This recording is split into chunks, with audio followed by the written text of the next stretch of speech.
All right, I hustled back from the hospital to let you know this. You know how yesterday I said this weekend was going to be Jaden Rashada weekend? Well, not so fast. I'll tell you exactly what that means right here on the Locked On Ole Miss podcast. You are Locked On Ole Miss, your daily podcast on the Ole Miss Rebels, part of the Locked On Podcast Network, your team every day.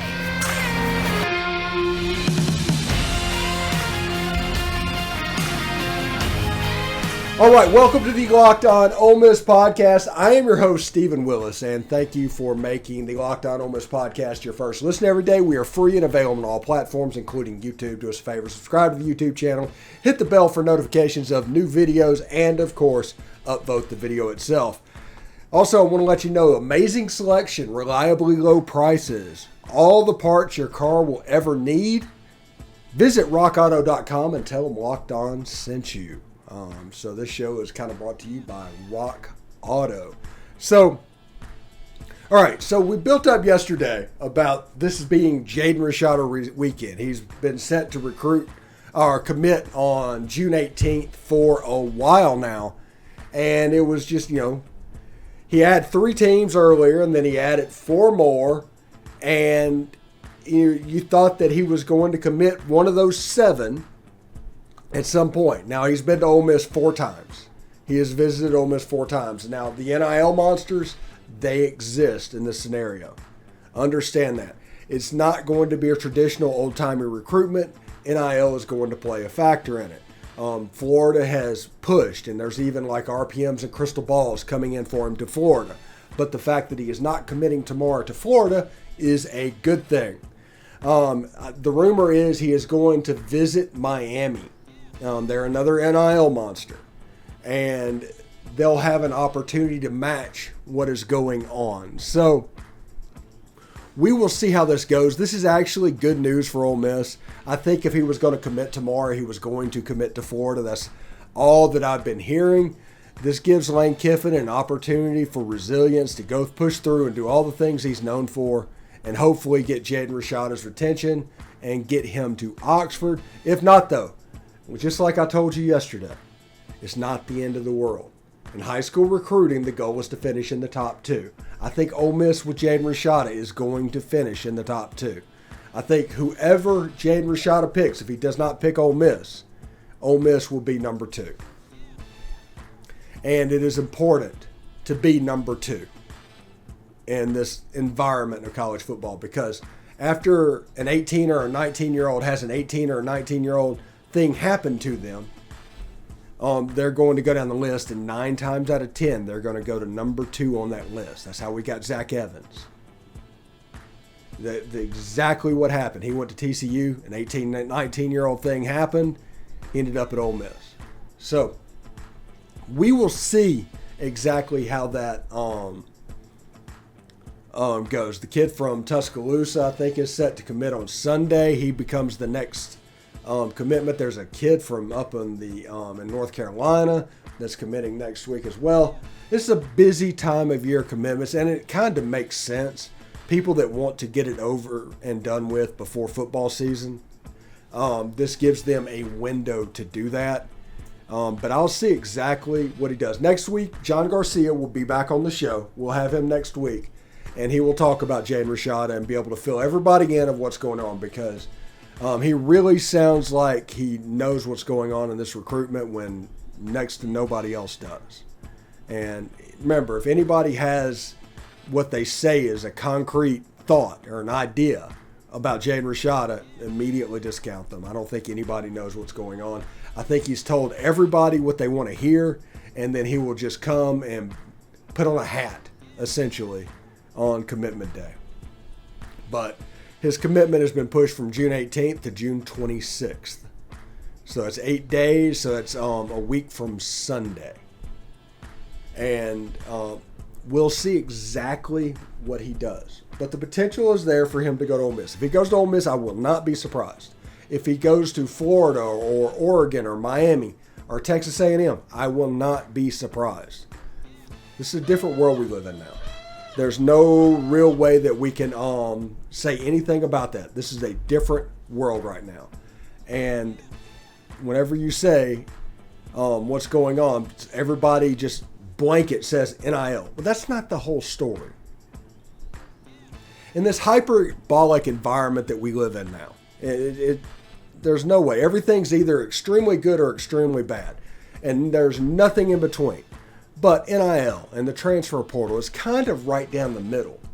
The only people that are really pushing back against it are people that, like if you're a national writer in college football, there's 120 teams in Division I. You can't process all that information. You need some things that are always there, always good. So you have Alabama, you have all that. Like if you look at it like 1990 to 2010, Notre Dame was in the top 10 preseason every year. Did they finish there? Not a chance. But they were there. Why were they there? Were they really that good? No. It's just because writers that are doing these polls do not have the time or the memory capacity to actually know about everybody. So there's certain solids that always have to go in there. Like right now, Alabama and Georgia, even Texas, you see Texas coming back in now into the top 5. It's because they're not exactly all well versed. So they take an educated guess. And if it works out, great. If it doesn't, there's no consequences. So that is how blue bloods actually happen. Because the narrative of them saying each and every year also helps them recruit at an easier level, which in turn makes them a little bit better than everybody else, which in turn makes them a blue blood. But the beginning of that is that narrative. In 2001, Alabama was always talked about. Alabama wasn't that good. It's just the way it worked out. But it works out now. But you'll see this when people are tier ranking programs where they perceive them. And you will see that there's programs that just don't fit. There's a perception that they deal with and in ways that they make it easier. And whenever they do these, like I think it was the Stuart Mandel tier list, whenever they do that, it's essentially for their own mind. It's so they can categorize teams of how they're going to cover them in the future. You can look at that list and let's say Jackson Dart throws for 350 and beats Kentucky, and Ole Miss is 5-0. Well, in the minds of the national reporter, they'll look down as like, should we make a big deal out of this? Okay, they're in the exact middle. Not really. Let's wait a little bit longer than that. So it's a way for them to determine effort and to basically minimize memory usage. It's an interesting thing, and I get it. But it is what it is. But Jaden Rashada is pushing back his commitment date about 8 days. I still expect either Florida or Miami. I do think Ole Miss is going to finish in the top 2. I think whoever he picks, Ole Miss will either be number 1 or number 2. That's just my opinion. But we'll talk to John Garcia next week as we prepare for that to happen. BetOnline is your number 1 source for all your sporting bets or your betting stats and sports information. Find all the latest sports developments, news, odds, including this year's basketball championship matchup, the NHL Stanley Cup, Major League Baseball, and of course the latest fighting news from MMA and UFC. BetOnline is your continued source for all your sporting wagering information, including live betting, esports, and more. Head to the website today or use your mobile device to learn more about the trends and actions. I think betting-wise, to win the College World Series, I think Ole Miss is 5th at the moment. I've seen them have the best odds to win, but BetOnline has them at 5th right now, ahead of Auburn. So I guess Ole Miss would be the betting favorite in that first game. And that second game against Stanford and Arkansas is going to be really difficult as well. But it should be really interesting to see. If you have any questions about BetOnline, go to betonline.net and look at the NCAA futures. BetOnline, where the game starts. All right. Thanks for making the Locked On Ole Miss podcast your first listen every day. Tune in. to iTunes. Rate and review us there. 5-star review. You can say whatever you want to say. Just leave a 5-star review, and that'll help. We got also a survey. I think LockedOnPodcast.com/survey. That is going to help us make the podcast even better. If you do that, you will be entered into a chance to win one of 10 $100 Ticketmaster gift cards. Give that a call. LockedOnPodcast.com/survey. Now, okay, College World Series tomorrow. We got the live show tomorrow night. Looking forward to that. But College World Series tomorrow. How are you taking the day before that game? This is obviously the biggest game of the season. Obviously. But how are you taking this in? Are you the type of person that is taking everything in? Or was that 2014 for you? Is this something to where, okay, we finished third or whatever in 2014. Let's do better this year. Is that the way you're viewing it? Are you looking at it as, well, the season has really met expectations to this point. So it doesn't really matter what happens Saturday night. And Ole Miss has at least 2 games left. They're in the middle. It's a regional and a super regional. For people that do not understand, it's like a 4-team regional on their side of the bracket. If Ole Miss wins that, they'll play a super regional against the champion of the other side. Now, when I look at the College World Series teams, I see it as interesting. You go to our side of the bracket. You got Stanford and Arkansas in the first game. You got Ole Miss and Auburn in the nightcap. The Ole Miss and Auburn is the last of the first set of games. Okay. Today, on Friday, you have, I think, Texas and Notre Dame, and then you have Oklahoma and Texas A&M.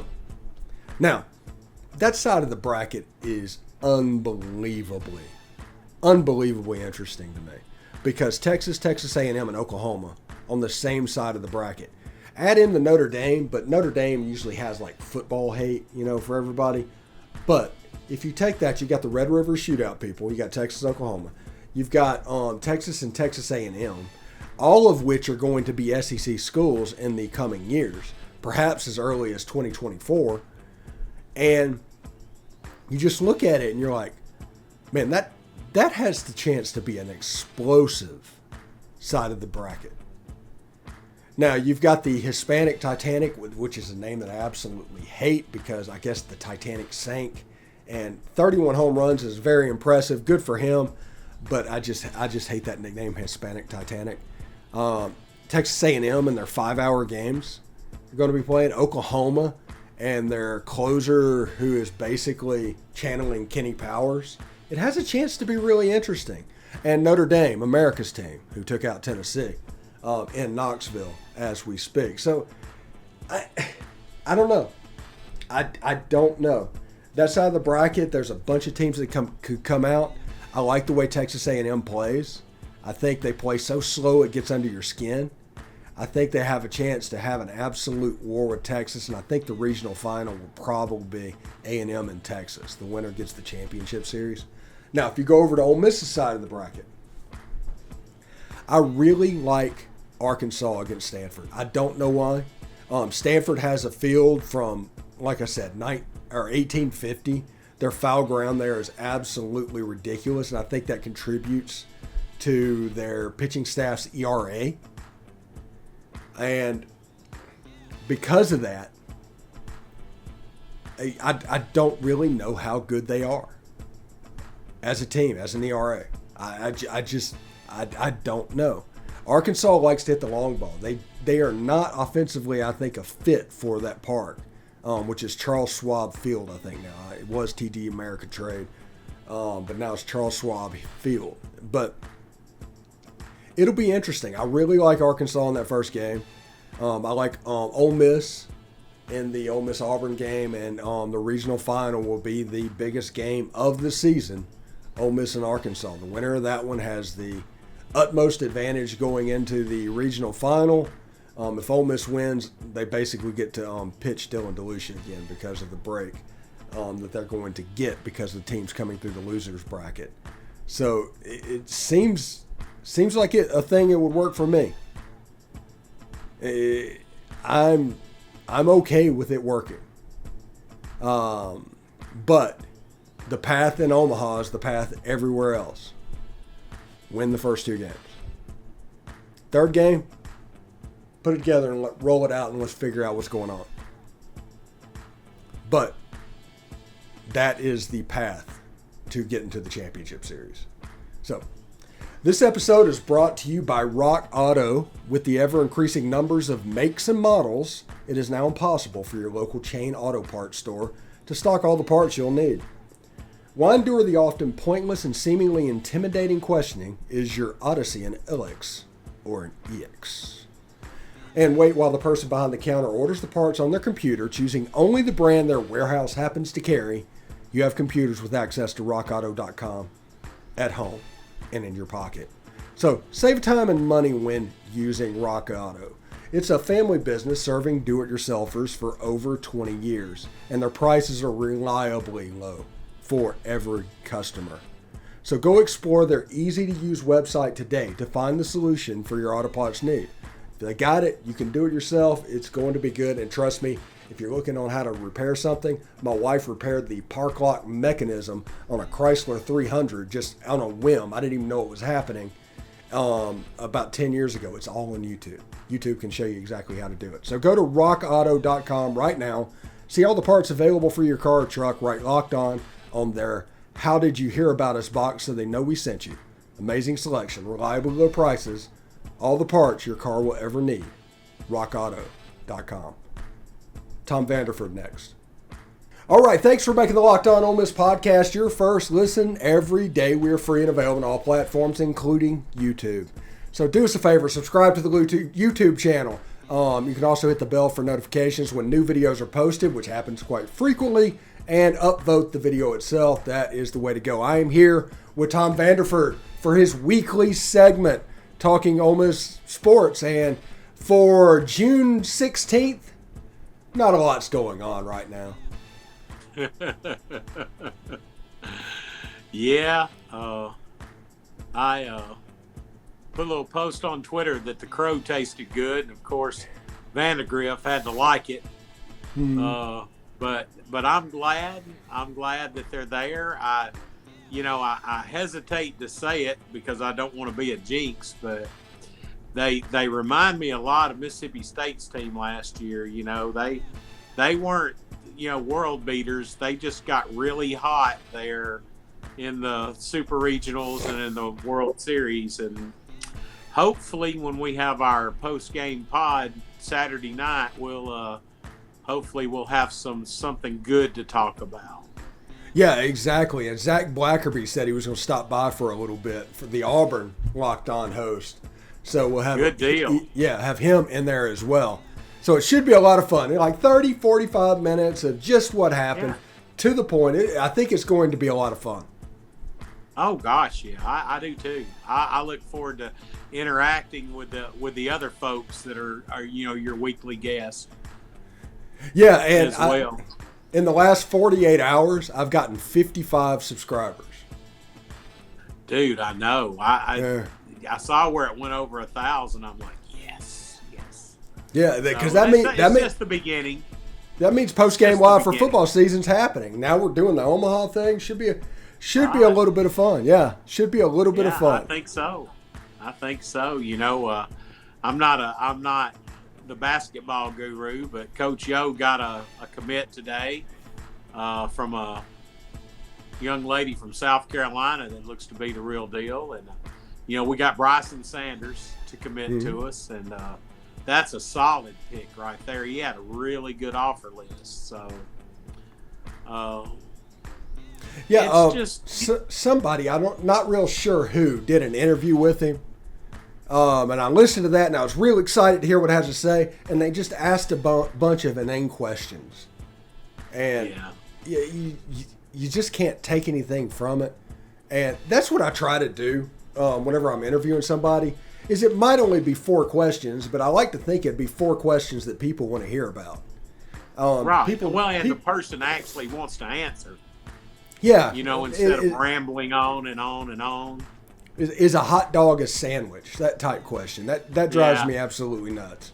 Yeah, that's a Mike Leach question. Is a hot dog a sandwich? You know? Now, I would probably ask Mike Leach that question if I had the opportunity to do it. He is the one person I would care about his answer on that. Exactly. National treasure, man. National treasure. So, let's see. Oh, Jaden Rashada pushed his commitment from Saturday to a week from Sunday. So it's an 8-day push. I still think we get him, man. He hasn't went on an official to Cal. He hasn't went on an official to Oregon. I think he's going to Miami. We locked up Big Brother. He may go to Miami, and Miami's got tons of cash. Mm-hmm. So that's something to look at. I'm just hoping that we can match it, because I think he's a generational quarterback. Yeah, I could be wrong. He could flop, but I think he's a generational quarterback. Yeah, whether he goes to Ole Miss or not, Lane Kiffin made the right decision going all in on him over Arch Manning. That's a weird position to take for somebody from Ole Miss, doing that. But Jaden Rashada has a chance to be really, really special. Yeah, he does. And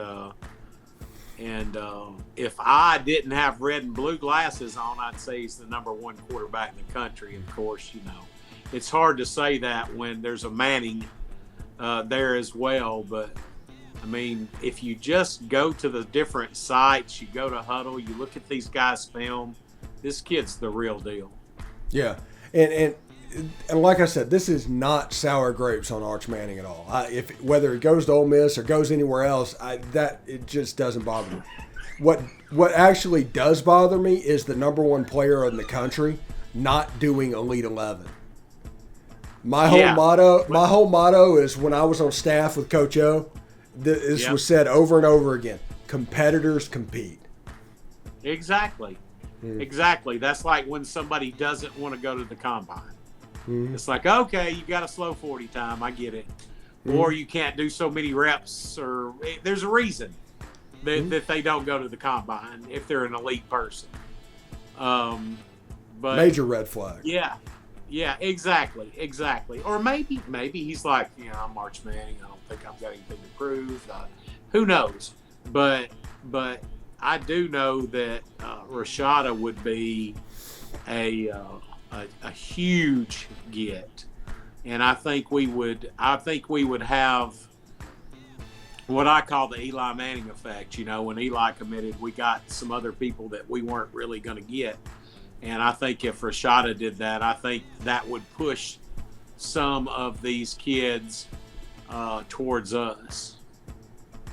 Yeah, absolutely. I'm just sitting here thinking about the quarterback class and that how risk averse we have become as a society, to the point we made the College World Series, and that's great, and it is probably because of this. But just canceling a game with Arkansas State because there could be potentially negative impacts of playing it. Right. Sitting out a bowl game because you're worried about your draft status, not going to the combine. It's so risk averse now that it's really just zapped the fun out of following sports. And everybody's like, well, I'm pro player. Everybody's pro player. You can't watch sports and not be pro player. But there's a certain point where there needs to be an obligation to compete. And it should be punished when you don't. I agree. And I actually got a kind of a chuckle out of Coach Leach. I hate to bring him up again on an Ole Miss side, but they asked him why he didn't go to the pro day at Mississippi State, and he says, "Well, none of them wanted to play in the bowl game, so I didn't feel the need to support them at the pro day." He just laid it out there, That is such a solid quote. Oh my goodness, that is such a solid quote. Yeah, but I tell you, I sure am fortunate to have Coach Kiffin. the marketing thing that, like you said, it's probably his daughter doing with Juice Kiffin. It's amazing.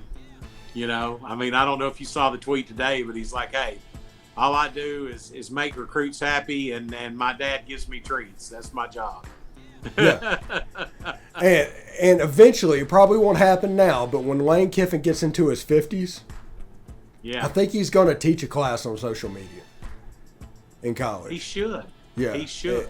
I mean, he's a genius on that medium, and Juice Kiffin absolutely proves that, because it might be his daughter doing it, but it's with his advice. Oh, of course. Of course. You know, that's why we're in the game for people like Jaden Rashada. I'm sure that Lane said, talk to Matt Corral, you know, talk to Jalen Hurts, talk to all these guys, you know, go talk to Blake Sims, talk to these guys and see what they, you know, look, talk to Coker. I know Coker's not an NFL quarterback, but it was a miracle what he did with Coker at Alabama. Speaking of Alabama. After we beat them, huh? Speaking of Alabama, Lane Kiffin recruited Jalen Hurts, Tua, and Mac Jones. That's all correct. All of those wide receivers were recruited by Lane Kiffin. Yeah. I mean, their whole dynasty and what they're thought of right now, I think is largely due to him. Offensively for sure. Yeah. And from 2014 on, it was basically Lane Kiffin. But what he did in that wide receiver room when they had Jalen Waddle and Devontae Smith and can't remember his name. You know, Henry Ruggs, and before he went longest yard on us. And who's the other guy? The guy that went to Denver.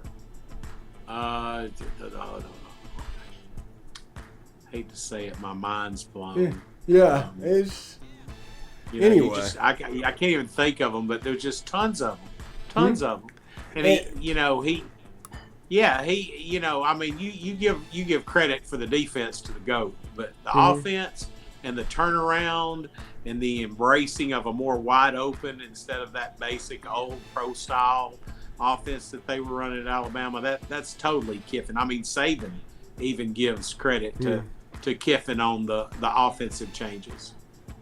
Yeah, it's absolutely nuts. Now, before we get out of here, tell me how you are going to handle Saturday night.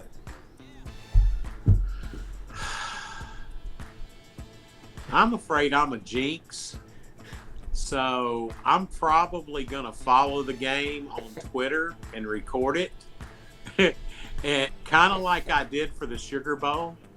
And if we win, I'll probably watch it 6 or 7 times this weekend, and if unfortunately we lose, it may be a while before I watch it. You know, I'll just follow it on Twitter. I'm just so afraid I'm a jinx, man. I hear you. This is my plan for Saturday. I'm going to wake up early, sign up for Cosmic Rewind at Epcot, and I'm going to go to Epcot. I'll be at Epcot till about noon. Then I'll go to Cracker Barrel to celebrate going to Epcot, because that's a weird tradition that we have. From there, we'll come here in time to see the first College World Series game, the Arkansas-Stanford game. Yeah. And then go straight into the Ole Miss Auburn game, and then after we'll be doing post-game live. But Saturday for me is going to be pretty jam-packed, and I'm going to sleep for a little bit of a lot of time. I completely understand. On Sunday. Me too. Yeah, me too. Definitely. I do think that, the committee kind of hosed the SEC, having 3 of the 4 teams on one side being from the SEC. I mean, us, Auburn, and Arkansas, and then slapping A&M on the other side with everybody else. But, I think it's guaranteed a Texas versus an SEC team. I think that's what they're trying to do. Yeah, I think that's what they're trying to do. But watch out for A&M. They're a pretty good team. Yeah, it might take them 5 hours to play a game. Texas is the real deal. Yeah, wouldn't it be awesome for us to beat Texas? I mean, that would exercise all of Mike Bianco's demons. Yes. In a regional, a a super regional, and the World Series if we were to beat Texas in the finals. And if I'm not mistaken, in 2005, when Texas won it all, Ole Miss was the team that they beat in the Super Regional, and that was our first Super Regional.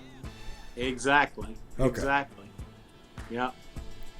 So it should be pretty good. We've already exercised the Miami Demon, and we've already exercised the Arizona Demon. Arizona was most recent. I love that. Yeah. That 22 run showing that, oh man, I love that because they rubbed it into us so much last year. Yeah, and we got Miami too. We got Miami. Yeah. We lost that super regional to Miami at home years ago. So hopefully like this Jamil is a way Weeks. for him to exercise all of his demons and us end up with a nice national championship trophy. Yeah, it was like Jamil Weeks for Miami was Barry Bonds circa 1992. Yep. Yeah. It's absolutely ridiculous. Anyway, thanks for making the Locked On Ole Miss podcast your first listen every day. Now make your second listen to Locked On NBA Big Board Podcast. Raphael Barlow, Richard Strayman, Sam Ferris, Leif Thulin. Give fans an in-depth look at the biggest prospects, the latest player rankings, and, of course, big boards.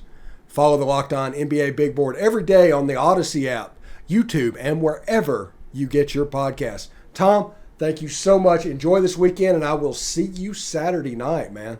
Yes, sir. You have a good one, and hotty toddy. Hotty toddy.